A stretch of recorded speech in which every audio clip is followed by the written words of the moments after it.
Somebody's going to have to get this clear and obvious rhetoric and stick it where the sun doesn't shine. By the way, I just want to say, Solskjaer said it was never a foul. Of course he would. Listen, I expect him to say. There's a few points I think we should make here. One, it was the clear and obvious. It's a foul or it's not a foul. Just because the referee missed it doesn't mean it's not clear and obvious.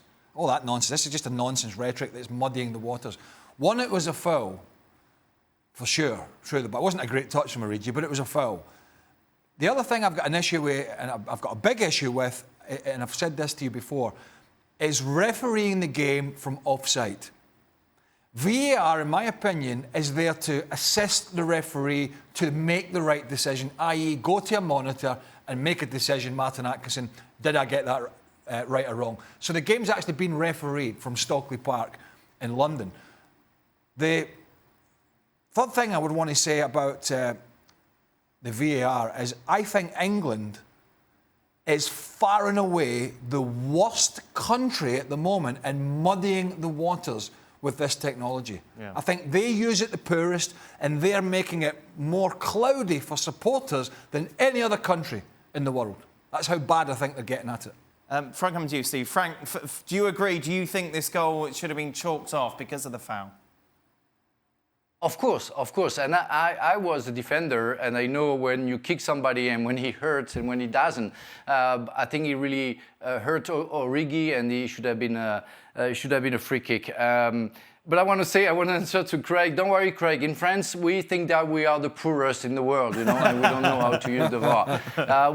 It's funny that I just talked about that last week with Eric Dimeco, a former teammate, and he works for the radio network. And he said, "Well, in England, they don't have any problem with the VAR. They are very good, and nobody complains. In France, it's always every week we have 3-4 chances to talk about it."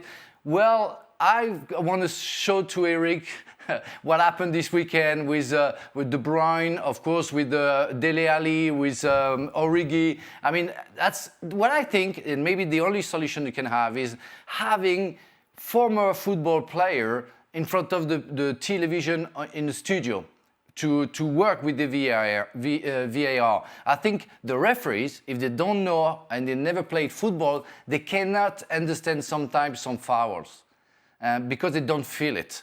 And that's not their mistakes, that's not their fault, that's just what it is. When you play football at a high level, you know when somebody is pretending or when it's true and when it's exaggerating, whatever. But it has to be somebody who knows football. We must not be paying Frank enough. He's pitching for an extra job. That's it. Frank's sitting. He wants an extra job sitting next to a referee. It's not a bad idea. No. For the stuff that Frank was explaining. On the other hand, you should be able to put a trained monkey behind it, because what you're looking at is a screen that clearly shows you Lindelof kicking Origi. Right. Now, you shouldn't have to be a former player to be able to see that. Do you think Klopp has a point that Atkinson thought, well, if I missed it, I'm not going to call it because I'm not quite sure, and VAR will bail me out? That's not quite that shouldn't be the referee's thought process, should it? No, it shouldn't. It shouldn't be, but I can see how that would come into play, because it's VAR's there to correct mistakes, and if you're the referee, you want to try and give an advantage if it's possible, knowing full well that you can have a look. Now, the rhetoric that Craig was talking about clear and obvious, for anybody who's got half an ounce of brain, the logic doesn't match up. VAR's there for things that the referee doesn't pick up on. Mm-hmm. Whether it's clear and obvious or not, the referee's missed it. And if the referee's missed something that either stops a goal or gives a goal, then that's what we should be doing. Not just turning around and using, well, it's not clear and obvious, as an excuse, because that's all we're getting. And there's people that were arguing, I don't know if they still are, saying, well, it was too far away from the goal. Yeah, that's what I was going to say. That's my next point. What's that got to do with anything? Doesn't matter. It doesn't matter. You can take it back. You can take it all the way back to the opposition goal line if you want. If something goes on there, you can take it back as far as you want. If it's a phase of play. Depends what phase of play. But if it's a phase of play, Craig, that's what it is. Here's the I'm presuming the conversation in the headset of Martin Atkinson to the official back at base. Was it a free kick? And then what's the conversation? How does it go? Does he come back and say, well, I'm looking at it and it's not clear? What's not clear? Is it a free kick? Yes or no? Surely it's quite a simple thing. No, it's not a free kick.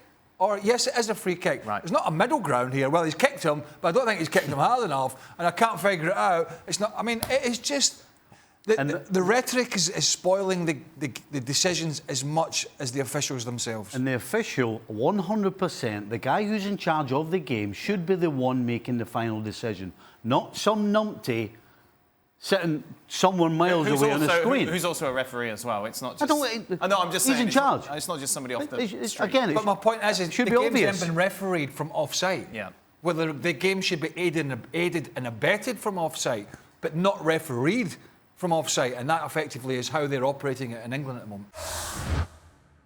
Thanks so much for watching ESPN on YouTube. And for more sports highlights and analysis, be sure to download the ESPN app. And for premium content and live streaming, subscribe to ESPN+.